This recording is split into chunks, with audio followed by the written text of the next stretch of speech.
Welcome, everyone. Today we're taking a close look at the life of Ulysses S. Grant. When most of us think of Grant, we probably picture that stoic general on the $50 bill, right? The ultimate savior of the Union. But when we actually comb through the historical records, a much more volatile, deeply human story emerges. It's a story that completely defies everything we think we know about a straight, linear path to success. It's messy, it's dramatic, and it's going to pull you in right from the very beginning. So here's the wild paradox we're exploring today.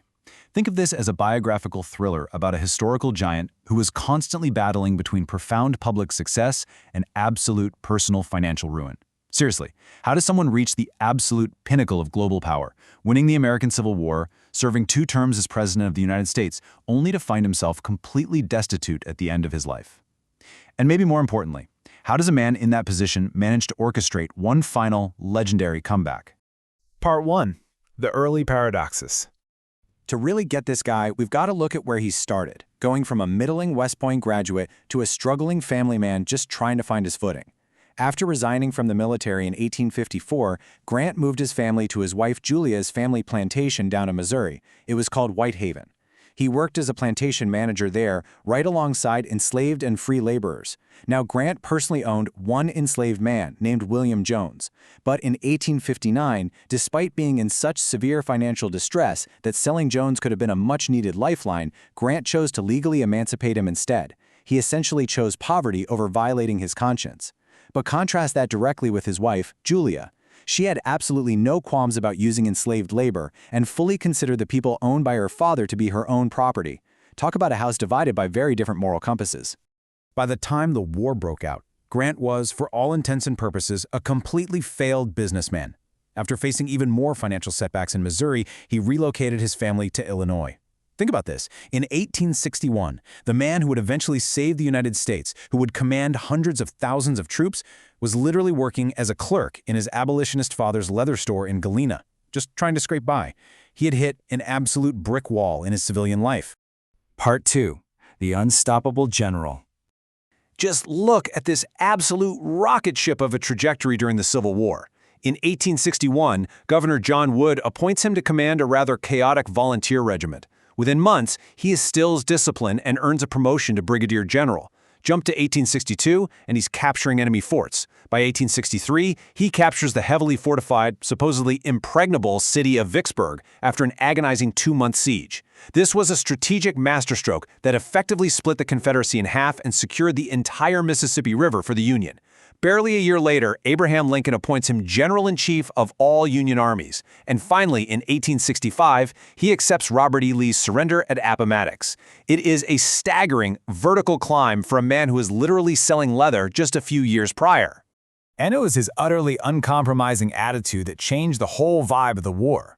Take Fort Donelson, for example. When the Confederate commander asked for terms, Grant famously shot back, "No terms except an unconditional and immediate surrender can be accepted." That single commanding sentence made him a national hero overnight. The Northern public absolutely ate it up. They even started saying his initials, U.S. Grant, didn't stand for Ulysses S., but for Unconditional Surrender Grant. But this aggressive style, it came with a truly horrific cost. The Battle of Shiloh was an absolute bloodbath.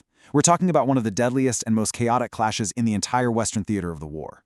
The sheer casualty numbers completely shocked the nation, and it severely spooked the political establishment back in Washington.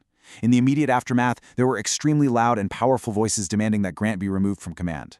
His success came at a terrifying political and human price, making him a deeply controversial figure, even with all his victories.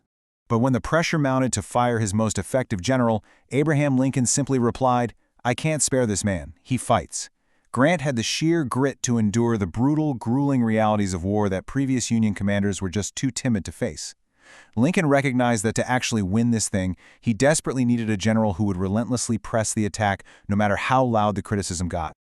Grant was a strategic genius because he treated the battlefield like a giant, interconnected puzzle. Instead of fighting isolated, disjointed skirmishes like the guys before him, he rolled out a massive grand strategy.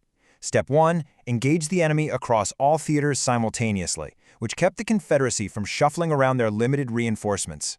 Step 2. Relentlessly pursue forces like Lee's army, forcing them out into the open. And Step 3. Systematically exhaust their resources. Why this matters is absolutely crucial. Grant wasn't just fighting individual battles. He was inventing modern total warfare, literally dismantling the enemy's systemic ability to even wage a war. Moving on to Part 3, the righteous yet flawed presidency.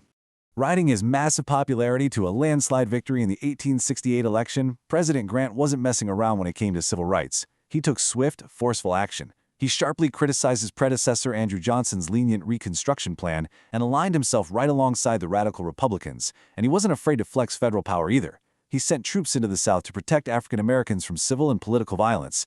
Notably, with Congress's backing, he actually created the Department of Justice. That is a massive historical legacy that fundamentally changed federal law enforcement. He then turned his new Attorney General Amos T. Ackerman loose with explicit instructions to suppress the newly formed Ku Klux Klan and forcefully crush their efforts to disenfranchise and terrorize black communities. Part 4, scandals and betrayals. And here's where the roller coaster takes a massive nosedive. While historians pretty much universally agree that Grant was a man of unquestioned personal honesty, he had terribly poor judgment when it came to picking his friends. Let's look at the gold ring scandal. Two of his frequent companions, these wealthy speculators named Jay Gould and James Fisk, quietly schemed to corner the entire U.S. gold market. When Grant finally caught wind of the plot, he had to take drastic measures. He ordered the Treasury Secretary to sell off enough federal gold to completely tank the speculators' scheme.